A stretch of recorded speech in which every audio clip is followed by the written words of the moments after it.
Spartans! What is your profession? Kamusta mga kapatid? Ito na ang ika-6 na figure natin from Spartan si Veda. Na-enjoy ko pintahan tong miniature na to kasi sobrang lupit ng details niya. Pero ngayon, I'm trying to figure out kung ano yung role ng minis na to sa set.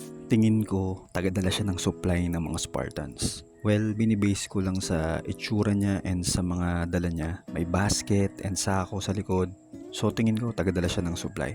Assuming na tagadala nga siya ng supply, malaki rin ang role niya sa mga digmaan, lalo na nung unang panahon na hindi high-tech ang mga gamit nila. Ganto katindihan kapatid, noong 490 BC, tumakbo ng 22 miles or 35 kilometers si Pheidippides from Marathon to Persia para lang ibalita na nanalo ang Athens sa Persia, na ito rin ang cause ng death niya. Imaginein mo na lang ang mga line of supply noong unang panahon. Lakad, takbo, or kabayo lang ng source of transportation nila. Isama mo na dyan yung weather condition, ambush ng kalaban. Alam mo ba si Hannibal Barca?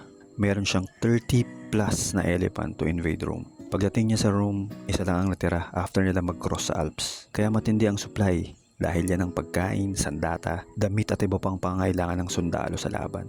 So kahit hindi masyado maangas ang post nito, maangas naman ang tungkulin niya. Siya ang bloodline ng army ng Sparta.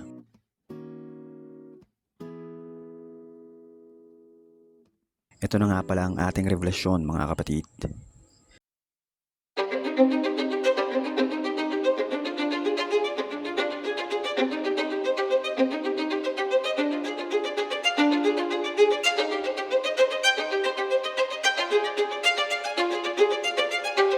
Sana nagustuhan niyo ang tirada ko dito. Huwag niyo pala kalimutan i-like and i-share ang video na ito. Mag-subscribe ka na rin and leave a comment below. And click mo na rin yung notification bell para updated ka sa mga bagong videos. Salamat mga kapatid, paalam, and God bless you.